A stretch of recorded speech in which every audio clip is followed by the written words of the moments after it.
નમસ્કાર દર્શક મિત્રો, એડી ન્યૂઝમાં આપનું હાર્દિક સ્વાગત છે। હું છું આપની સાથે આરડી વાઘેલા। જોઈએ આજના મુખ્ય સમાચાર।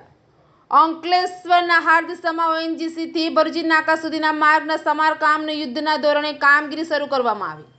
અંકલેશ્વરના હાર્દ સમા ઓએનજીસી થી ભરૂચી નાકા સુધીના માર્ગના સમારકામની યુદ્ધના ધોરણે કામગીરી શરૂ કરવામાં આવી છે। મુખ્ય માર્ગ બિસ્માર બનતા વાહન ચાલકો પારાવાર મુશ્કેલીનો સામનો કરી રહ્યા હતા।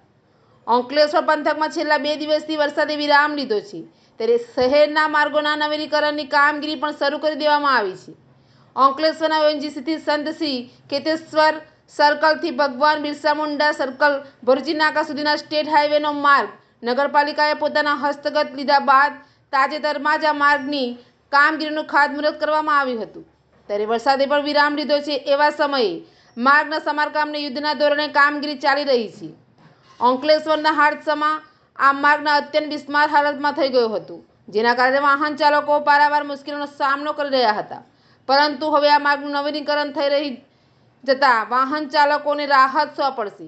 સત્તા પક્ષની સાથે વિપક્ષ પણ આ કામગીરીની આવકારી રહ્યું છે અને આવનાર સમયમાં શહેરના મોટાભાગના તમામ માર્ગનું નવીનીકરણ કરવામાં આવે તેવી માંગ કરી રહ્યું છે। એડી ન્યૂઝ સાથે રિપોર્ટ જયેશ પ્રજાપતિ, અંકલેશ્વર।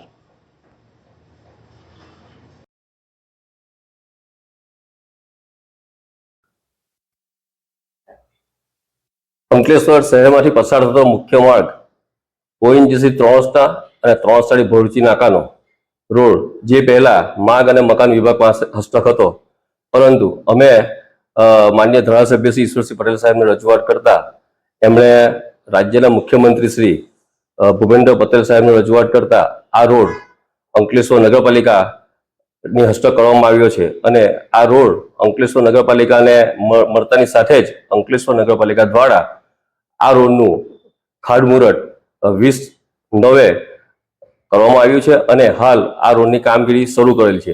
આ રોડ બનવાને કારણે અંકલેશ્વરમાં જે મુખ્ય માર્ગ બિસ્માર હતો અને એ બનશે એટલે અંકલેશ્વર નગરજનોની સુવિધામાં આ એક રોડનો વધારો પણ થશે અને હું આપના માધ્યમથી અંકલેશ્વર નગરજનોને એક નમ્ર વિનંતી કરું છું કે રોડની કામગીરી દરમિયાન આપણે ટ્રાફિકની નિયમોનું પાલન કરીએ અને સહકાર આપીએ એવી હું આપ સૌ પાસે અપેક્ષા રાખું છું।